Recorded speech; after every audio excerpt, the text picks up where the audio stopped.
100% common প্রশ্ন, মানে বোর্ডে 100% কমন প্রশ্ন হয়েছে এটা যে পার্থক্য নির্ণয় করা। আর সেটা কিভাবে? যোগের সাহায্যে দেখাও, 8 বিট রেজিস্টার করে দেখাও, বিয়োগ না করে দেখাও, 2 এর পরিপূরক ব্যবহার করে দেখাও, কম্পিউটার বা বিশেষ অপারেশনের মাধ্যমে দেখাও।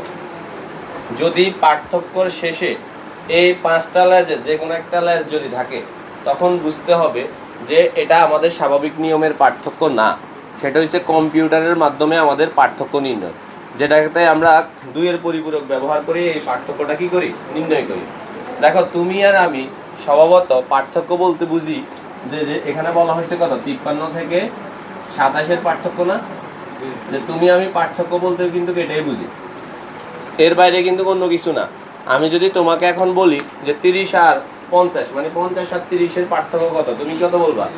সেটা ডিরেক্টলি পার্থক্য বলতেছ। কিন্তু কম্পিউটারের মাধ্যমে 2 এর পরিপূরকের মাধ্যমে বিশেষ অপারেশনে 8 বিট রেজিস্টারে এগুলো যদি বলা থাকে তখন আর আমাদের পার্থক্য এরকম হবে না। এখন দেখো কম্পিউটার বিয়োগ করতে পারে না। কম্পিউটার ফান্ডামেন্টালি মানে বেসিক্যালি 3টা কাজ করতে পারে: যোগ, গুণ, পূরক। কি করতে পারে? সে ডিরেক্টলি বিয়োগ করতে পারে। সে বিয়োগের কাজটা করে কিসের মাধ্যমে? যোগের মাধ্যমে। কিসের মাধ্যমে? এই যে দেখো বলছে না যোগের সাহায্যে দেখাও, আবার বলছে কি বিয়োগ না করে দেখাও। ঘুরে ফিরে সেম কাহিনী না, যোগের সাহায্যে। এখন আমরা যেটা এভাবে দেখতেছি, কম্পিউটার সেটা দেখতেছে এইভাবে। দেখো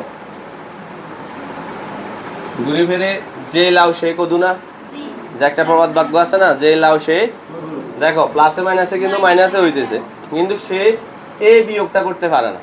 সেটাকে কি করবে? যোগ করবে। সে কি করতে পারে? চিহ্নের পরিবর্তন করতে পারে। একটু আগে আমরা শিখছি না 2 এর পরিপূরকের মাধ্যমে সে যোগকে বিয়োগ করতে পারবে, বিয়োগকে কি করতে পারবে? যোগ করতে পারবে। এখন তুমি দেখো তো 53কে কি কম্পিউটার সরাসরি গ্রহণ করে?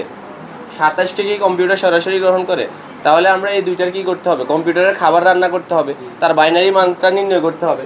তাহলে এখানে আমরা আগে প্রথমে কি করব? 53 এর বাইনারি মান নিব, আবার 27-এর কি করব? বাইনারি মান নিব। এখন 53-এর কাছে 2 কয়বার যায়? 26। অবশ্যই কত থাকে? 13 দুগুণে 7 দুগুণে 14, 6 দুগুণে 3 দুগুণে 2 একে 2 একের কাছে যাবে, তাহলে 27-এর কাছে এখানে কয়বার যাবে? 13 দুগুণে 6 দুগুণে 3 দুগুণে 2 একে। তাইলে আমার কাছে এখন 53 এবং 27 এই দুইটারই কি আছে? বাইনারি মান আছে। তাইলে আমি এখন লিখতেছি, দেখো 53 এর বাইনারি মান কত দেওয়া আছে? এই যে নিচ থেকে উপরে না, এটাকে আমরা কি বলি? MSB। আর এটাকে কি বলি? LSB। বাইনারির ক্ষেত্রে আমরা বি ব্যবহার করব, বিট ব্যবহার করব। কি ব্যবহার করব? বিট। তাহলে এখানে হলো 110101। এটা কার পাইছি? 53-এর পাইছি। কার পাইছি? এবার 27-এর, দেখো এই সাইডে লিখতেছি 27-এর বাইনারি মান। 27-এর বাইনারি মান হয়েছে কত? 11011। এখানে এটা হয়েছে MSB আর এটা হচ্ছে কি? LSB। নিচ থেকে উপরে উত্তর, নিচ থেকে। এটা তো আমরা জানি যে এতক্ষণ যাবত এটা দেখছিলাম যে আমরা যে কোনো মানে দশমিক থেকে যে কোনো সংখ্যা রূপান্তর করতে গেলে বেশ দ্বারা ভাগবে। 2টা খাবার রান্না হয়েছে কার? কম্পিউটারে। আমাদের তো না, আমাদের তো হয়েছে এটা 53 আর 27। তাহলে কম্পিউটারে কি রান্না হয়েছে? খাবার রান্না হয়েছে। আমরা যখন কোনো খাবার রান্না করি তারপরে খাবারটাকে আমরা পাতিল থেকে ডিরেক্ট খেয়ে ফেলি? কি করি? একটা প্লেটে নিই না? একটা প্লেটে নিই না? কম্পিউটারও একটা প্লেটে, মানে মেশিনও একটা প্লেটে নিয়ে খাবার খায়। তাকে যদি তুমি এলোমেলোভাবে দাও সেটা সে কখনো রিসিভ করবে না। তার প্লেটের সাইজটা হলো 8 বিট 16 বিট। 8 বিট মানে 8-এর যদি বেশি হয়ে যায় তাহলে 16 বিটের প্লেট দিতে হবে, আর যদি 8-এর কম থাকে তাহলে কয় বিট দিতে হবে? 8 বিট দিতে হবে। দেখো তো এখানে কয় বিট আছে? এখানে কয় বিট আছে? দেখো তো দুই পাশের এক পাশেও কি 8-এর বেশি আছে? তাহলে আমাকে দোনো পাশে কি বানাইতে হবে? 8 বিট বানাইতে হবে। কয় বিট বানাইতে হবে? 8 বিট বানাইতে হবে। বলো তো কোন পাশের শূন্যের কোনো দাম নাই? কোন পাশের শূন্যের দাম নাই? তাহলে আমি এখানে লিখতে পারি, দেখো প্রকৃত মান, যেটাকে আমরা বলি প্রকৃত মান বা 8 বিট মান, এখানে কয়টা আছে? তাহলে বাম পাশে কয়টা শূন্য দিব? দেখো তো 8 বিট মান হয়েছে। এই পাশেও খেয়াল করো দোনো সাইডকে আমরা কি করব সমান পাল্লায় নিয়ে নিব, মানে দোনো সাইড সমান হবে, এদিকেও 8 বিট হবে ওইদিকেও। এখানে কয় বিট আছে? তাহলে কয়টা শূন্য দিব? এখন তুমি যখন অঙ্ক করতে যাবা যদি কখনো 8 এর বেশি হয়ে যায় তখন সেই ক্ষেত্রে 16 বিট করবা। কয় বিট করবা? 16 বিট করবা। আর যদি 8 এর কম থাকে তাহলে কয় বিট করবা? 8 বিট করবা। কয় বিট? এবার দেখো তো আমরা পরিপূরক করব কার? আমরা কি 53 এর পরিপূরক করব নাকি আমরা 27 এর পরিপূরক করব? কোনটার পরিপূরক করব যদি প্রশ্ন করো তাহলে উত্তর হবে যেটার সামনে মাইনাস আছে। যেটার সামনে কি আছে? ওই যে ওটাকেই তো মাইনাস করতে হবে। মাইনাস করাই তো মানে পরিপূরক করা। তাহলে দেখো আমরা এখন এটার করব একের পরিপূরক। বলো তো একের পরিপূরক কিভাবে করি? এই যে এখানে কি আছে? 0 আছে না? 0 এর পরিবর্তে কি? তার সাথে আমরা কি করব? তাহলে কি আসবে? 2 এর পরিপূরক। যোগটা কার নিয়মে করব? আমাদের নিয়মে। কি বিয়োগ দিব? এখানে কোন পদ্ধতিতে করতেছি? বাইনারি বেস কত? তাহলে 0 একে কত? 1 থেকে কি 2 যায়? তাহলে যেভাবে আছে বাকিগুলা সব বসে যাবে, যেহেতু হাতেও কিছু।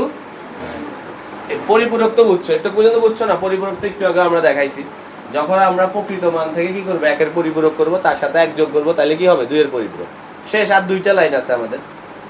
এবার আমরা 53 দেখো 53 এর প্রকৃত মান কত? 0 0 1 1 0 1 0 1। তারপরে 27 কি এখন স্বাভাবিক অবস্থায় আছে? এখানে কি হয়েছে? মাইনাস মান কোনটা? এটা না?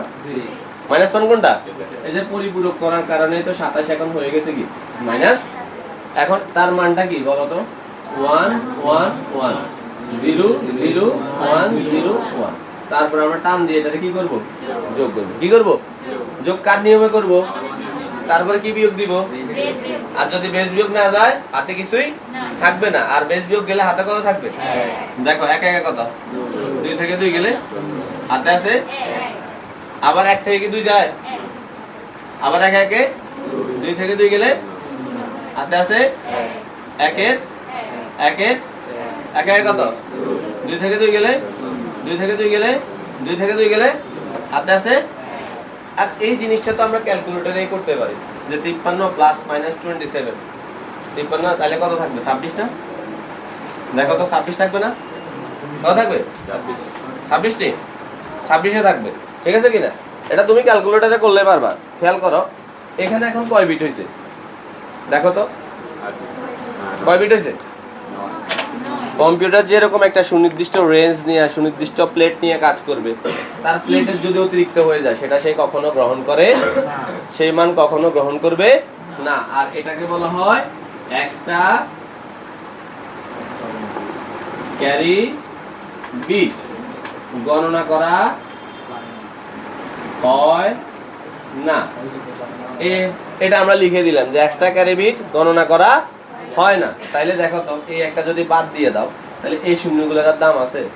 তাহলে তোমার উত্তর হইতেছে কি 26 10 সমান সমান 11010।